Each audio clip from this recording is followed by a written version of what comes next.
नमस्कार दोस्तों और स्वागत है आपका rare crime cases of the world में।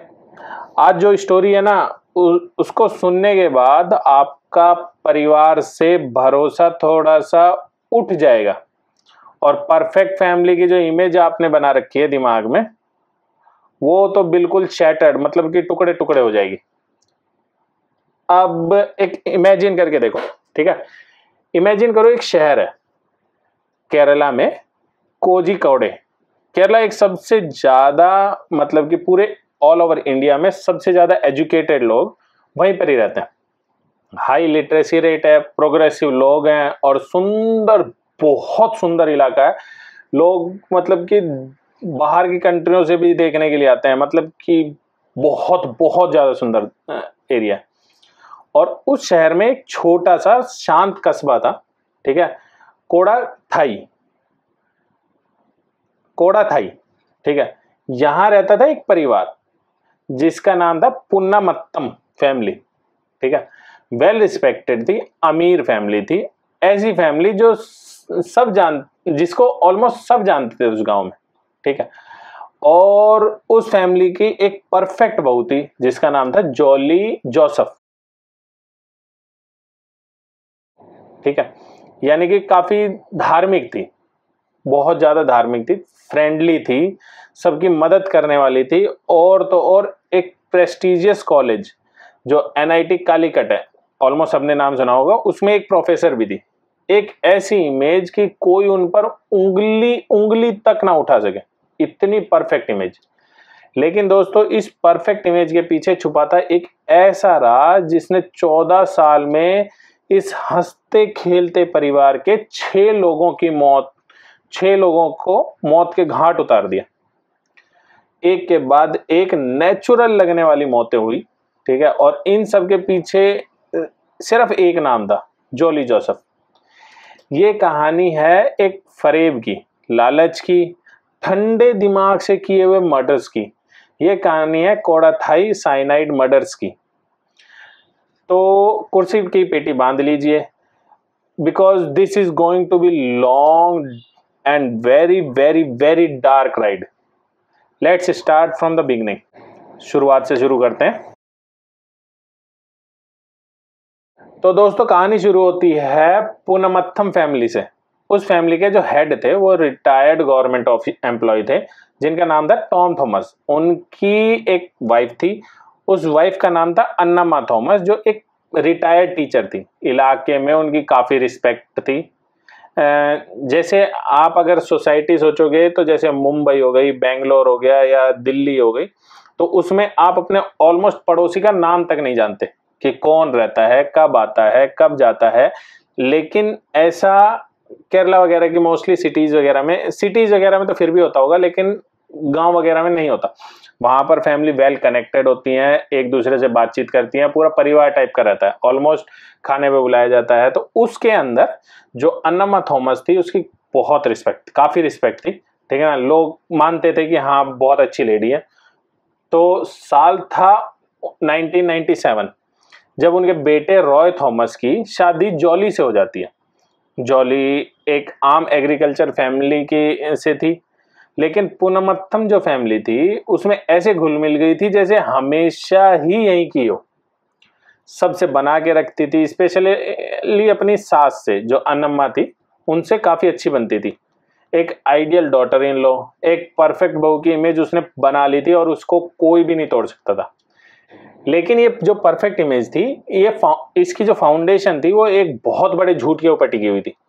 जॉली ने अपने पति को, अपने इन लॉज को और पूरे कोडाथाई जो एरिया था उसके लोगों को यही यकीन दिला रखा था कि वो एक कॉमर्स की लेक्चरर है और NIT कालीकट के अंदर पढ़ाती है, ठीक है। जबकि असलियत में वो उसने 12th पास किया था, ठीक है। ये कोई छोटा मोटा झूठ नहीं था दोस्तों। आखिरकार उसने क्या नाम है, एक मतलब कि जो शादी होती है ना, शादी बहुत बड़ा मैटर होता है जिसके अंदर तुम्हें ऑलमोस्ट लाइफ टाइम किसी और के साथ रहना होता है। तो उसके अंदर झूठ नहीं चल सकते, तुम्हारा झूठ कभी ना कभी पकड़ा ही जाएगा, ठीक है। प्लस ये तो ऐसा झूठ था जिसके अंदर तुम्हें फुल टाइम परफॉर्मेंस देनी थी, ठीक है। क्योंकि जॉब भी कर रहे थे, ठीक है ना। वो केरला वगैरह में जो फीमेल्स वगैरह हैं वो काफ़ी जॉब्स वगैरह को प्रेफर करती हैं, ठीक है। अब पढ़ी लिखी थी तो जॉब भी करनी थी। वो हर सुबह तैयार होकर कॉलेज के लिए निकलती, अपने पास एनआईटी का एक नकली कार्ड भी बनवा रखा था, और इस झूठ ने उसे वो रिस्पेक्ट और आज़ादी दिला रखी थी जो शायद उसका असली बैकग्राउंड के साथ उसे हाईली एजुकेटेड फैमिली के अंदर कभी नहीं मिलती। और ये झूठ बना उसका पहले मैटर का कारण। तो पहला विक्टिम था अन्नम्मा थॉमस। साल था 2002। जॉली की जो सास थी अन्नम्मा थॉमस, वो खुद एक टीचर रह चुकी है। अब वो जॉली के ऊपर प्रेशर डालने लगती है कि बेटा तुम पोस्ट ग्रेजुएट कर लो और एक प्रॉपर जॉब ले लो। मतलब कि अभी वो ग्रेजुएट, उसने बता रखा था कि मैं कॉमर्स से ग्रेजुएट हूँ, अगर वो पोस्ट ग्रेजुएट कर लेती तो उसकी जॉब अच्छी लग जाती, ठीक है ना। तो एक अच्छी जॉब मिल जाती, घर में फाइनेंशियली हेल्प भी हो जाती और पैसे भी आते, और फिर उसकी रिस्पेक्ट भी बढ़ जाती। तो अन्नम्मा जो फैमिली का मेन मतलब कि सब कुछ कंट्रोल करती थी, मैट्रियार्की जिसे बोलते हैं, घर के सारे फैसले वही लेती थी, उसका पूरा कंट्रोल था। उसका ये प्रेशर जॉली के लिए एक टिकिंग टाइम बॉम्ब जैसा था, ठीक है। अगर जॉब नहीं लगी है तो झूठ पकड़ा जाएगा और सारी इज्जत मिट्टी में मिल जाएगी, क्योंकि पूरी फैमिली, मतलब कि जब तुमने शुरुआत में झूठ बोल दिया तो फिर बहुत बड़ा मैटर हो जाता है। जॉली ने इस स्क्रूटिनी को, इस प्रेशर को हमेशा के लिए खत्म करने का फैसला ले लिया। टाइम था 22 अगस्त 2002। जॉली ने अपनी सास को मटन सूप सर्व किया, लेकिन उस सूप में मटन के अलावा एक और चीज भी थी, वो था रेड पॉइजन। स्पेसिफिकली एक पेस्टिसाइड है जिसका नाम है डॉग किल, ठीक है। अन्नम्मा थॉमस की तबीयत बिगड़ी और उनकी मौत हो गई। सबको लगा कि ये एक सिंपल हार्ट अटैक का मामला है। कंट्रोल पाने के लिए और अपना झूठ को बचाने के लिए जॉली जोसेफ ने अपना पहला कदम उठा लिया था, ठीक है। और उसका रिजल्ट था कि उसने अपनी सास को मर्डर कर दिया। पहली मौत के 6 साल बाद, जो दूसरा विक्टिम था, पहली मौत के 6 साल बाद 2008 में, अब जॉली की लाइफ में एक नया ऑब्स्टेकल शुरू हो गया, और वो था उसका ससुर। ससुर का नाम था टॉम थॉमस, और ऑब्स्टेकल था पूरी की पूरी प्रॉपर्टी। टॉम थॉमस ने जो जमीन वगैरह थी उसकी, मतलब कि जो प्रॉपर्टी वगैरह थी, उसे बेच के काफी सारा पैसा आया था। तो वो पैसा वो अपने दूसरे जो बच्चे थे उनको देने का प्लान कर रहा था, और जॉली को दे नहीं रहा था। मतलब कि जॉली इस टाइम पे में लेडी थी और वो ही पूरा के पूरा घर कंट्रोल कर रही थी, लेकिन उसको पैसा नहीं दे रहा था। उसके बजाय वो बच्चों में डिवाइड करने का प्लान कर रहा था। ये बात जॉली को बिल्कुल भी मंजूर नहीं थी। उसने कंट्रोल पाने के लिए पहला मर्डर तो किया ही था, अब वो फाइनेंशियल कंट्रोल भी चाहती थी। तो 22 अगस्त 2008, मतलब कि एग्जैक्टली सेम डेट जिस दिन अन्नम्मा की डेथ हुई थी, उसी दिन क्या नाम है, जो टॉम थॉमस है उसकी भी मौत हो जाती है। उनके जो मैश्ड टॉपिका होता है, यानी कि साबूदाना, ठीक है ना, उसमें उसने साइनाइड मिला दिया था, और रिपोर्ट क्या बनी, हार्ट अटैक की। इस मौत के बाद जॉली ने एक जाली वसीयत बनाई, मतलब कि नकली सर्टिफिकेट बनाई वसीयत, एक फोर्स्ड विल भी तैयार करवाई, जिसके हिसाब से सारी की सारी प्रॉपर्टी उसके पति रॉय को मिलनी थी।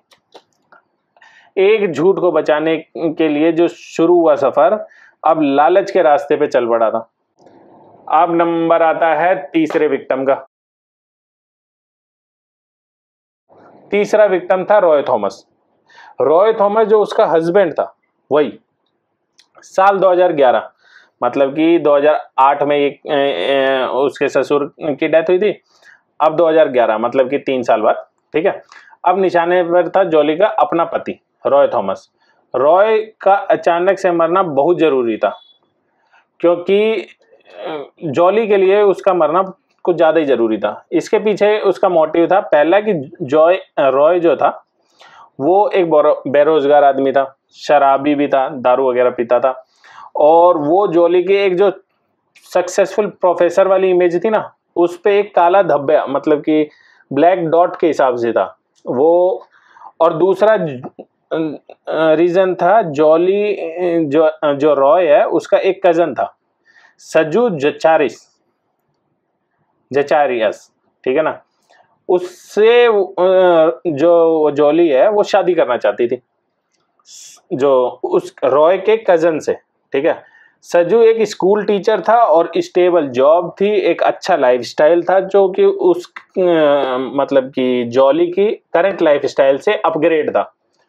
और रॉय इसके बीच में बहुत बड़ा कांटा बन गया था, क्योंकि अब जब तक पति रहेगा तो वो दूसरी से थोड़ी शादी होने देगा। 30 सितंबर 2011 को रॉय की मौत हो जाती है। वही तरीका, खाने में राइस और करी जो थी उसके अंदर साइनाइड मिला दिया। लेकिन यहाँ जो होता है, जॉली से एक गलती हो जाती है। जो रॉय के अंकल थे, मैथ्यू मंजादिलिस, ठीक है ना, मंजादिल ने पोस्टमार्टम के लिए इंसिस्ट किया और रिपोर्ट में वो सच सामने आ गया जो अब तक छुपा हुआ था, कि रॉय की मौत साइनाइड के पॉइजन से हुई थी। पर सोचो, साइनाइड प्रूव होने के बाद भी क्या हुआ? कुछ भी नहीं हुआ। जॉली ने इतने स्मार्टली सबको मैनिपुलेट किया कि उसने गांव वालों को तो ये बताया कि जॉय की जो मौत हुई है वो हार्ट अटैक के कारण हुई है, ठीक है। और जो क्लोज रिश्तेदार थे उनको ये बताया कि भाई फाइनेंशियल इश्यू के कारण रॉय ने खुद ही सुसाइड कर ली। और पुलिस ने भी बिना गहरी इन्वेस्टिगेशन के इस केस को सुसाइड मान के बंद कर दिया। सिस्टम की ये सबसे बड़ी फेलियर थी इसके अंदर। एक आदमी जो मरा, बॉडी के अंदर जहर मिला, फिर भी केस बंद कर दिया। ये तो बहुत ही ज्यादा।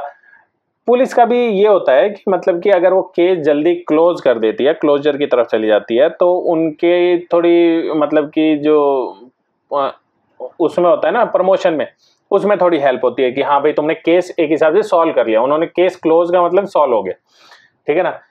पर एक इंसान था जिसे जॉली की इस कहानी पर बिल्कुल भी भरोसा नहीं हुआ, और वही था फोर्थ विक्टिम,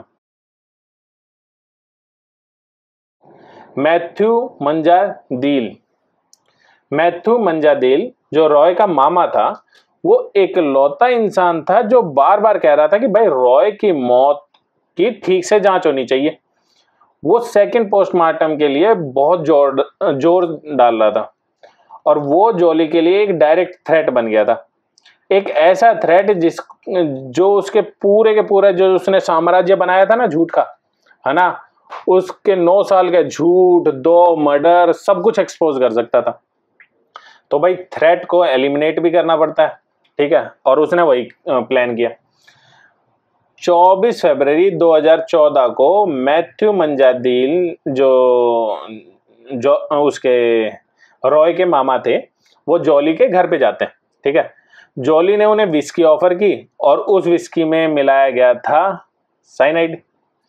मैथ्यू वहीं गिर गया और उसकी मौत हो गई, और रीजन बताया गया हार्ट अटैक।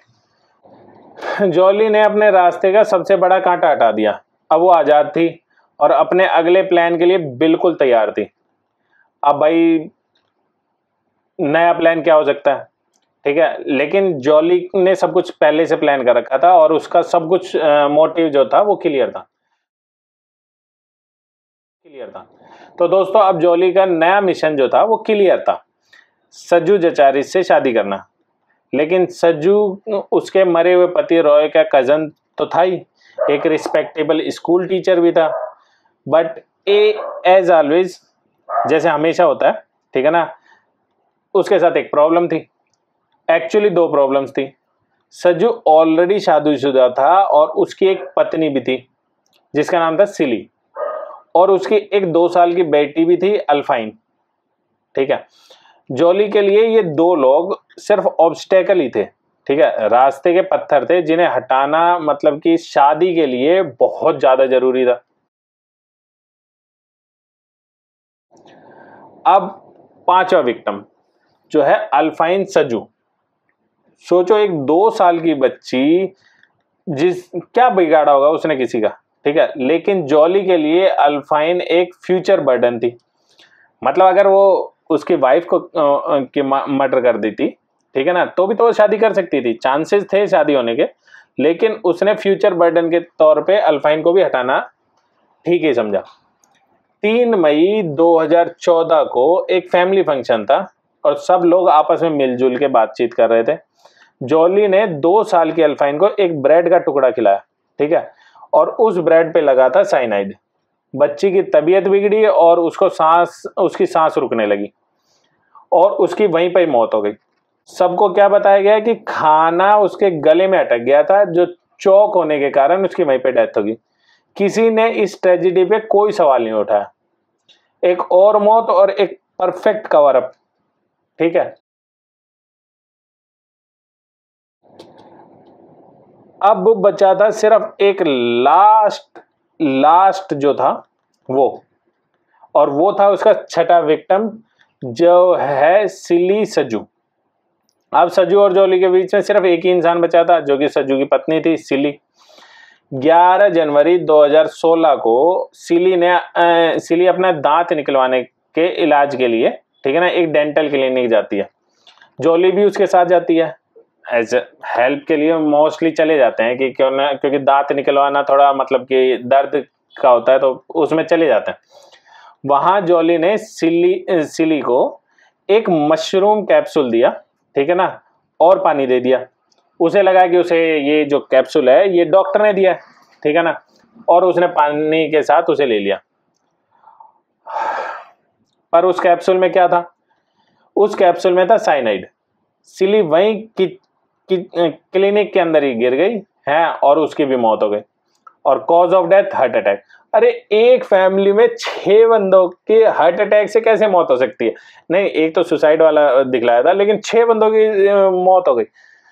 कजन की फैमिली में भी हुई थी, लेकिन फिर भी ये बहुत ज्यादा चिलिंग था, क्योंकि ऑडेसिटी देख रहे हो कि क्लिनिक के अंदर जहां सबके सामने जॉली ने इतने कॉन्फिडेंस के साथ किसी को कैप्सूल दिया, उसने कैप्सूल खाया और वो मर गई, और उसके ऊपर किसी ने कोई कुछ भी नहीं सोचा। और इस मौत के ठीक 1 साल बाद 2017 के अंदर जॉली जोसेफ ने सजू जचारिस से शादी कर ली, ठीक है ना। उसका मिशन कंप्लीट हो गया था।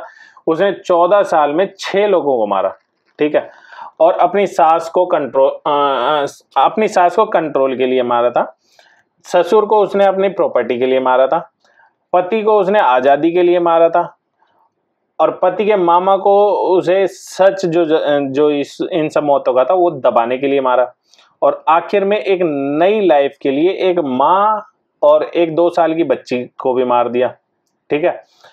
सब कुछ आराम से चल रहा था। जॉली ने अपनी नई लाइफ एंजॉय कर रही थी, ठीक है। उसको लगा कि वो जीत गई है, लेकिन वो कहते हैं ना कि पाप का घड़ा एक ना एक दिन जरूर भर जाता है, ठीक है। और यहां भी एग्जैक्टली वही हुआ,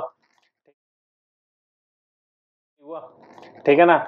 इस स्टोरी के अंदर अब जो है वो हम रिवील करेंगे कि हुआ कैसे, मतलब कि पकड़ी कैसे गई वो, क्योंकि सारी के सबको दबा दिया था। क्रिश्चियन की जो फैमिली होती है उसके अंदर जो होती है बॉडी बरी की जाती है, ठीक है ना।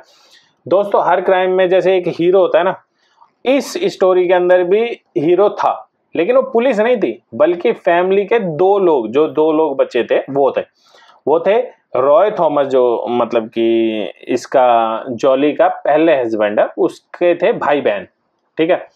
और वो थे रोजो और रेंजी थॉमस।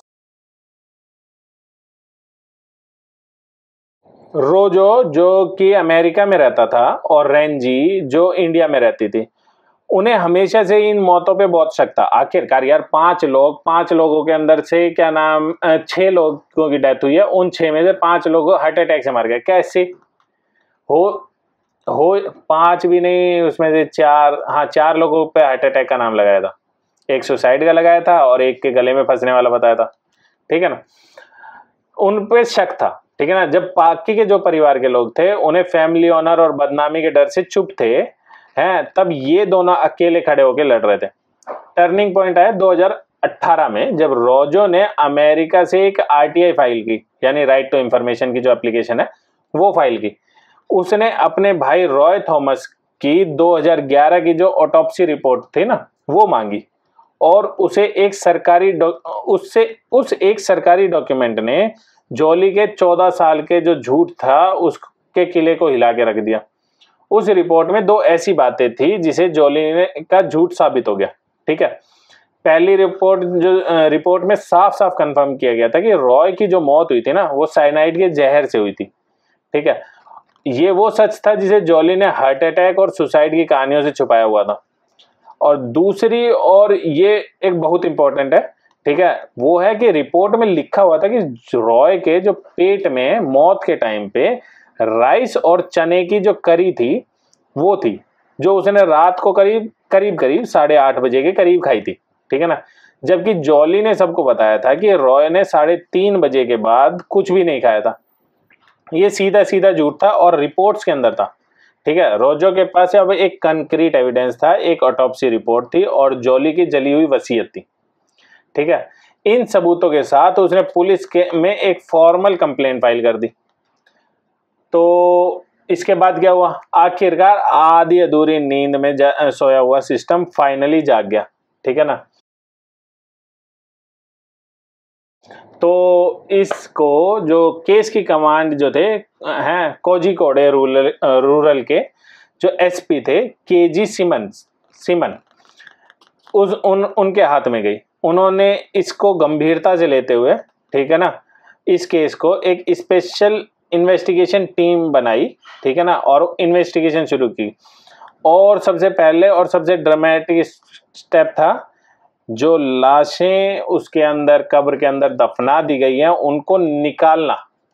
ठीक है, और फिर उनका क्या नाम है री एग्जामिन करना, उनकी क्या नाम है ऑटोप्सी वगैरह करना।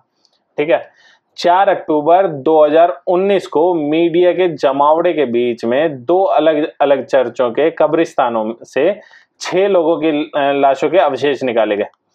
उनके जो रिमेन्स थे वो बाहर निकाले गए।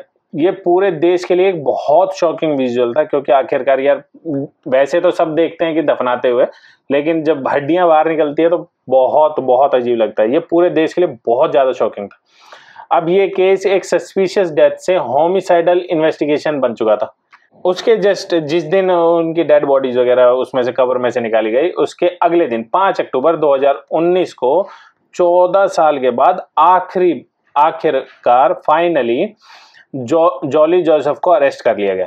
ठीक है ना, पुलिस इन्वेस्टिगेशन जो इंट्रोगेशन थे उसमें जो स्टेटमेंट है उसमें 50 से ज्यादा जो झूठ थे उसके हैं वो पकड़े गए। मतलब कि उसने स्टेटमेंट दिए और उस स्टेटमेंट्स के अंदर बहुत सारे झोल थे बीच में, मतलब कि गड़बड़ थी, जो कि पुलिस ने पकड़ ली। और आखिर में उसने कन्फेस भी कर लिया। जो वो थी जॉली, उसने कन्फेस भी कर लिया। उसने माना कि हाँ भाई, ये जो सभी के सभी जो 6 मर्डर हैं वो मैंने किए हैं।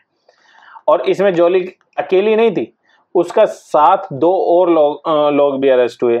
एक था MS मैथ्यू, एक रिश्तेदार और ज्वेलरी शॉप का जो एम्प्लॉय है वो, जिस पर साइनाइड सप्लाई करने का आरोप लगा।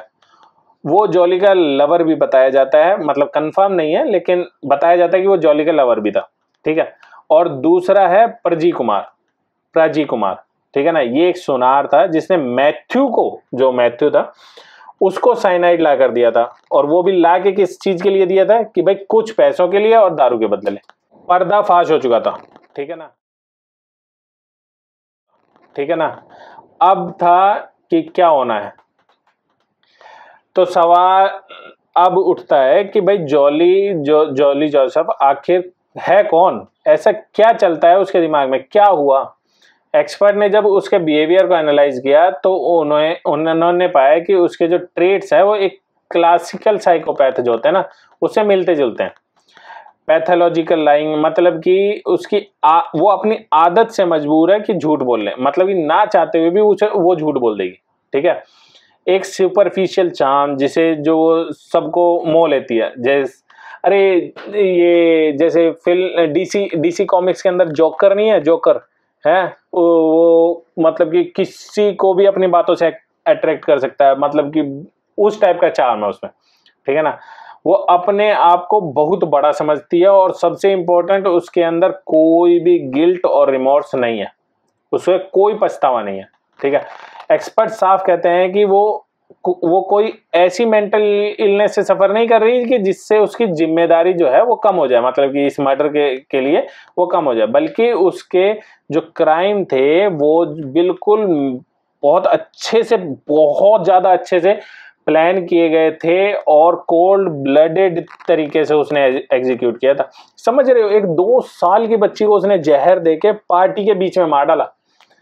उसके मोटिव का भी जो लेयर के हिसाब से चेंज हो रहा था, ठीक है ना। पहला था उसे पावर चाहिए थी और कंट्रोल, जिसके लिए उसने सास को मारा। फिर प्रॉपर्टी थी और पैसे थे, जिसके लिए उसने ससुर और पति को मार दिया।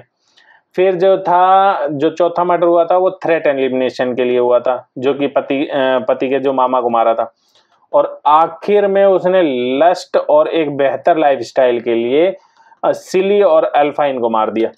लेकिन दोस्तों ये सारे जो मोटिव थे हैं वो थे पैसा, पावर और प्यार, ठीक है ना। ये सब एक मास्टर मोटिव के नीचे आते हैं, और वो मास्टर मोटिव था कि अपनी जो झूठी आइडेंटिटी है वो छुपाना।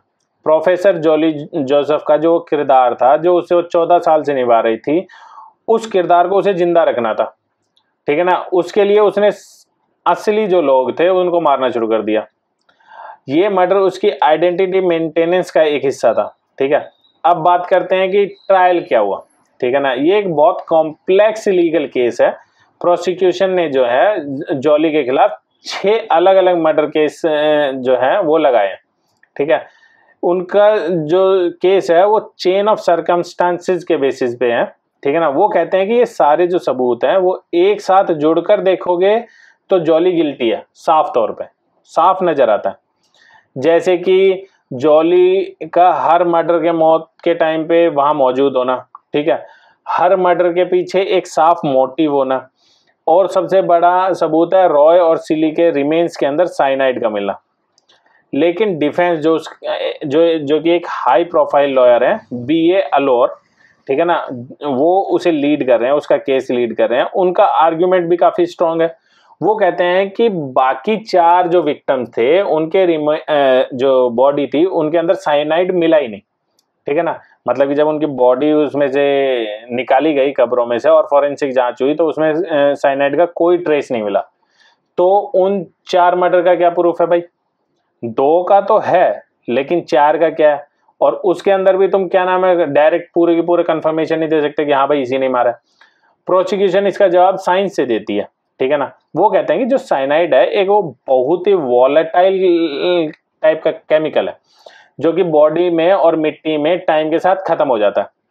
इतने सालों बाद, 5 से करीब 17 साल के बाद उसका मिलना ऑलमोस्ट नामुमकिन है, इम्पॉसिबल टाइप की सिचुएशन है। तो ये केस एक अब ऐसी लड़ाई बन गया है जिसमें circumstantial evidence versus lack of forensic proof के ऊपर बेसिस है, ठीक है। एक पूरी कहानी जो वर्सेस मतलब कि फैक्ट्स को अलग अलग करती है। और एक ऐसी कहानी में एक और ट्विस्टेड कैरेक्टर है, जो कि जॉली का दूसरा पति है, सज्जू का रोल क्या था आखिर? विक्टिम था, प्यादा था, या फिर क्या नाम है, जॉली के साथ मिला हुआ एक्म्प्लाइंस था, ठीक है ना। उसने अपनी जो उसकी पत्नी थी और जो बेटी की डेथ हुई थी, हैं, वो अजीब हालतों में मरे थे, और उसने पोस्टमार्टम तक नहीं कराया दोनों में से किसी का भी, ठीक है। जॉली ने जब पुलिस को कन्फेस किया तो उसने कहा कि भाई सज्जू है, उसको सब कुछ शादी से पहले उसने बता दिया था, पर फिर भी वो चुप रहा, ठीक है ना। आज जो सज्जू है वो जॉली से डिवोर्स ले चुका है और उसके खिलाफ प्रोसिक्यूशन में गवाह भी बन गया है। वो कहता है कि उसे डर था, लेकिन सच क्या है ये शायद सज्जू ही जानता है। इससे जो इस पूरे केस में दोस्तों केरला के कल्चर को पूरा हिला के रख दिया। ये केस नेटफ्लिक्स पे करी एंड साइनाइड की डॉक्यूमेंट्री और स्पॉटिफाई पे डेथ लाइज एंड साइनाइड के पॉडकास्ट के थ्रू पूरी दुनिया में फेमस हो गया। इसे कुल स्त्री मतलब कि जो संस्कारी और वर्चुअस औरत होती है, इसके मिथ को तोड़ दिया। इसने घर के किचन को जहाँ की खाना बनता है उसे एक मर्डर वेपन लैब टाइप का बना दिया है। इसने सोसाइटी को मजबूर कर दिया है ये मानने के लिए कि औरतें भी ठंडे दिमाग से पावर, पैसे और लस्ट के लिए क्राइम कर सकती हैं। तो दोस्तों ऐसी थी जॉली जोसेफ की कहानी। 14 साल के अंदर 6 मौतें हुई और एक झूठ का जाल ऐसे बुनने वाली एक ऐसी औरत थी जिसे सब जॉली मतलब कि खुश मिजाज मानते थे। ठीक है ना। ये केस एक चिलिंग रिमाइंडर है कि बुराई का जो भेष होता है अक्सर वो बुराई का भेष दूसरा ही होता है। वो डरावने चेहरों में नहीं रहती, ठीक है ना, बल्कि वो एक चार्मिंग और नॉर्मल चेहरे के अंदर के पीछे छिपी होती है। ये केस एक सबक है उन सिस्टमैटिक फेलियर का जिन्होंने एक किलर को इतने सालों तक आजादी से घूमने दिया। अगर 2011 के अंदर रॉय थॉमस की जो ऑटोप्सी रिपोर्ट है उसको सीरियसली लिया जाता तो शायद जो 4 लोगों की जान है, लास्ट में जो 4 लोगों की, वो बच जाती। जॉली जोसेफ अभी भी आज भी जेल के अंदर है। उसकी बेल जो प्ली थी वो बार बार रिजेक्ट हो चुकी है, ठीक है ना, और ट्रायल अभी भी चल रहा है। लेकिन मैं आपसे पूछना चाहता हूं, अगर आप इस केस के बारे में क्या सोचते हैं? क्या आपको लगता है कि बिना फॉरेंसिक प्रूफ के सिर्फ सर्कमस्टेंशियल एविडेंस पर सजा होनी चाहिए? और सजू के रोल के बारे में आपकी क्या थ्योरी है? मुझे नीचे कमेंट्स में जरूर बताएं। क्राइम की दुनिया एक ऐसे ही अजीब और गरीब कहानियों से भरी पड़ी है और मैं आपके लिए ऐसे ही रेयर और शॉकिंग स्टोरीज लाता रहूंगा।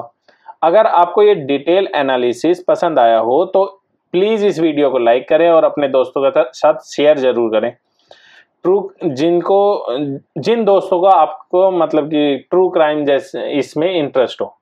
एंड मोस्टली चैनल को सब्सक्राइब करना बिल्कुल ना भूलें। प्लीज सब्सक्राइब जरूर करें इससे चैनल की बहुत ज़्यादा हेल्प होगी।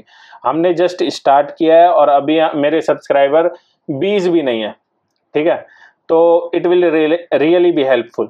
और हाँ, जो क्या नाम है, लाइक करना भूल गए हैं ये लोग, वो प्लीज़ लाइक करें, क्योंकि अगर लाइक करेंगे तो ये वीडियो बाकी लोगों तक पहुंचने में हेल्प करेगी। तो चलिए मिलता हूं मैं अब आपसे अगले केस के साथ। तब तक के लिए स्टे अवेयर, स्टे सेफ, अपने आसपास के लोगों पर ध्यान रखिए क्योंकि हर हंसता हुआ चेहरा सच्चा नहीं होता, ठीक है ना। Take care. और हाँ, don't forget to check out the links in the description. मैं अपनी जो भी मैंने रिसर्च की है इस केस के ऊपर और जिन भी लिंक्स से मुझे इसकी इंफॉर्मेशन मिली है वो मैंने नीचे पिन कमेंट्स में नीचे डाल दिए हैं। वो एक PDF में आप उसे खोल के देख सकते हैं, पढ़ सकते हैं, लिंक को जाके चेक कर सकते हैं और इन्फॉर्मेशन जैसे ही आती है। अभी ये केस चल रहा है, ठीक है ना, कुछ प्रूफ नहीं हुआ है। ये उतनी ही मैंने जानकारी दी है जितनी की मीडिया के अंदर अवेलेबल है, इंटरनेट पे अवेलेबल है और जितनी मैं गैदर कर पाया, ठीक है। अगर इसमें कोई भी मिस्टेक हुई है तो आप प्लीज क्या नाम है लिंक को चेक करें और उसके बाद ही कुछ कंफर्म करें। Thank you, good night, bye, sayonara.